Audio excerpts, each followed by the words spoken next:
Hello friends, ndabasuhuje mbahaye ikaze. Nkuko mubizi gukora amafaranga online ukoresheje application online cyangwa se website online biragoye.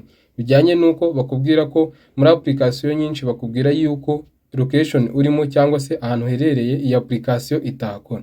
Niyo mpamvu rero nabakoreye runo rutonde rwa application zirindwi zikora neza muri Afrika kandi zikoreshwa cyane mu gukoraho amafaranga online muri Afrika. Tudatinze rero application ya karindwi yitwa Sweetcoin.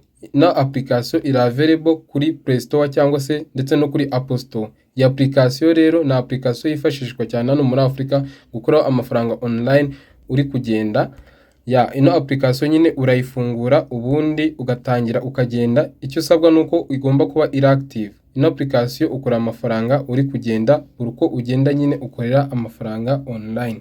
Ino application iroroshye cyane bijyanye nuko nyine task zayo zoroshye nuko uyilauncinga cyangwa se ukayitangiza ubundi ugatangira imirimo yawe. Nkuko mubibona murabona ko ifite ratings ya 4.4 cyangwa se 4.4/5. Muri za application zirindwi urutonde nabakoreye, ino application irankinga ku mwanya wa gatatu nka application ifite reviews cyangwa se ratings ziri hejuru, kuko izindi zifite rating ya 4.1 cyangwa se 4. Nkuko mubibona rero murabona ko yizewe, imaze gukoreshwa n'abantu barenga miliyoni 100. Iyi ni application nziza rwose wakoresha. Application ya gatandatu rero na application yitwa Playtime. Nkuko muyibona ino application nayo iri available kuri Play Store ndetse ikaba iri na available kuri Apple Store. Ino application iri rated 4.3 hano kuri Play Store. Nayo murumva ko ifite ratings nziza. Nanabarabura application yose uzajya kudownloadinga ukabona ifite rating kuva kuri 4 kuzamura 4.1 4.2, ujye umenya ko ari application nziza rwose. Nyine abantu bagiye bayiratinga neza ko ari application ikora neza. Ibishatse kuvuga yuko nubona application ifite ratings ziri munsi ya gatatu utazigera uyidownloadinga, nushake ujye uyireka. Iyi application Playtime rero uburyo ikoramo yo na ama games. Niba winjoyinga gukina ama games, kudownloadinga ama games, hano ino application yuzuyeho games ukina bakaguhemba amafaranga. Nkuko mubibona ino application ukora cash out kuri PayPal. Ngira ngo narabiberetse uburyo bakoresha PayPal n'uburyo bayilinkinga na banki yawe. Ikindi kandi ushobora no kutabikuza kuri PayPal ugakoresha Google Play, ubwo nyine nama gift card wafata, ariko ushaka cash no gukoresha PayPal.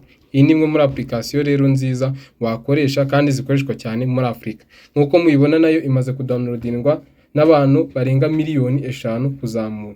Niyo mperutse kubereka yari iri ku mwanya wa karindwi yo, yawe mwabonye ko ya downloadinzwe n'abantu miliyoni 100.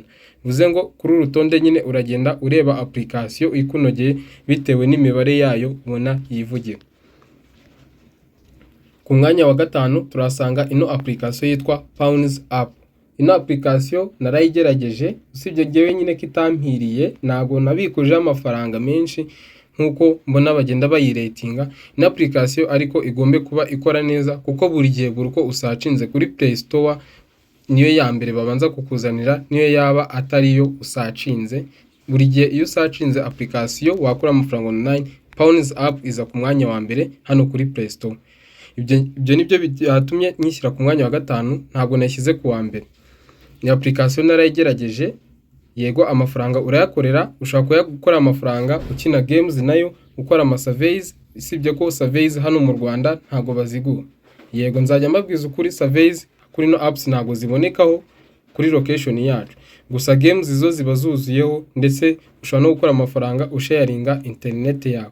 Icyo uzabwa no kujya muri Pawns App ugafungura option ikubwira ati sharinga internet, ubundi Pawns App ugatangira gusharinga internet. Ndatekereza ino application naranayikozeho video, ubwo abayibuze kureba inyuma baze kureba iyo video, cyangwa se ndaza no kwibashyira muri description ya video.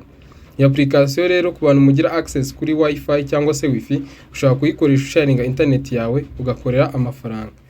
Icyo nabibutsa kuri no Pawns App nuko amafaranga n'ubundi uyabikuriza kuri PayPal. Nkuko mubibona rero iyi Pawns App nayo imibare irivugira, murabona ko ifite miliyoni 5 z'abayi downloadinze zirenga, ndetse na reviews zirenga 4.5 reviews. Ngira ngo ubu ngubu umuntu uzi kureba yayibonye ko application twahereyeho ariyo ifite abantu benshi bayi downloadinze, twabonye ko ifite miliyoni 100. Yego, uru rutonde nirurangira uraza kureba application nyine nziza ifite imibare myiza iyivugira, cyane ko zose nyine zikora neza muri Afurika. Ubwo uraza kureba ifite imibare myiza iyivugira aba ariyo ukoresha.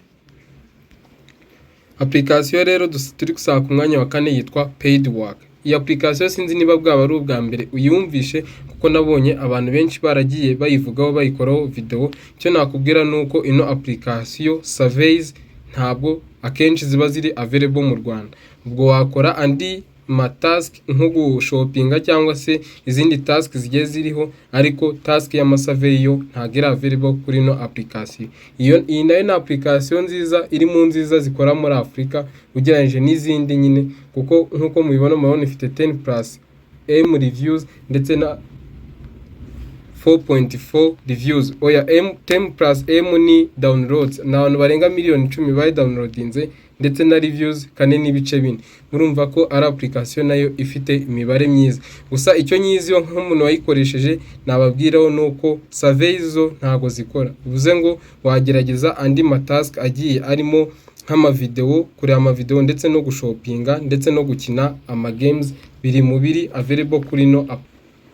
Ibyo ngibyo nibyo navuga kuri no Paidwork. Muri terms z'amasurveys rero ku mwanya wa 3 turasanga application yitwa Survey Party. Ino application rero muri application zose z'amasurveys zikora hano muri Afurika nayigira nk'iya mbere. Muri application nyine izi ngizi zivuga ko zerekana amasurveys ubundi bakakwishyura amafaranga. Nkuko izina ryayo rero rivuga Survey Party, ino application ukusubiza surveys ngira mu muzi byari byo nyine nibira bibazo babaza bakora ubushakashatsi, ibibazo nyine runaka bakubaza nk'imyaka yawe ni ibiki ukunda, kugira ngo wenda bamenye abantu bari muri iyo myaka yawe ibintu bakunda. Ni nk'ubushakashatsi baba bari gukora, rero urabusubiza bakakwishyura amafaranga. Iraho nkuko mubibona ntago downloadingwa n'abantu benshi, murabona ko ari 500 birenga, ariko reviews zayo murabona ko nta kiyo zitwaye, ari 4.1 reviews. Iyi nayo wayikoresha, wayigerageza ukareba ko ikora, kuko surveys zayo zo iri muri application nabonye zigira surveys nyinshi kandi zikora. Ku mwanya wa 2 rero turasanga application yitwa Premise. Niba uri muri legend mu gusacinga zino application za online zikora amafaranga online, ino Premise sintekereza ko waba utarayibonye cyangwa se utarayumviseho. Ino application yitwa Premise. Ino application rero nayo iri mu zikoreshwa cyane muri Afurika mu gukora amafaranga online, cyane ko ino application ni nziza cyane kuko usanga ayo masurveys ndetse n'izindi task zigiye zitandukanye, nko gufata ifoto ugafotora ikintu ukacya-uploadingamo. Bashaka kukubwira bati dufatire nk'ifoto wenda y'igiti, ukagifotora ukaya-uploadingamo, banyiza bakaguhemba amafaranga. Ino application nkuko mubibona imibare yayo irayivugira, kuko mubona ko ya downloadinzwe n'abantu barenga miliyoni 10, ikaba ifite na reviews 4.3 kuri 5. Ngira murumva ko ari application nziza ideservinga umwanya wa 2, cyane ko ino application niri ku mwanya wa 2 ngiye kubabwira mu kanya zose zikora kimwe. Murumva rero Premise mwayigerageza, cyane ko ibamo task zoroshye cyane kurusha izindi application zose nayo naberetse. Nk'iyo task yo gufata amafoto, harimo task zindi, hari gukora amasurveys ndetse no gusharinga opinions, gukora surveys cyangwa se gutanga ibitekerezo.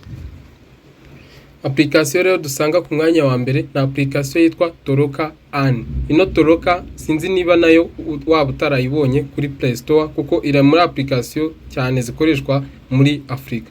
Ino Toroka Earn rero nta tandukaniro rinini ifitemo cyane ni namaze kubereka ku mwanya wa 2 yitwa Premise, kuko nayo nyine ni ibintu bijya gusa, kuko nk'azira task zo gufata amafoto nayo zibamo, ndetse n'andi task agiye atandukanye. Ni udutask dutoye bagenda baguhereza. Iyo iri muri application zigira task yoroshye, nayo ni ibintu byoroshye cyane, bakubaza amakuru nko ku kintu runaka ukayavuga, ubundi ugakora amafaranga online. Ngira ngo nayo murabona ko mu mibare ifite imibare yivugira 10+M na reviews 4.2.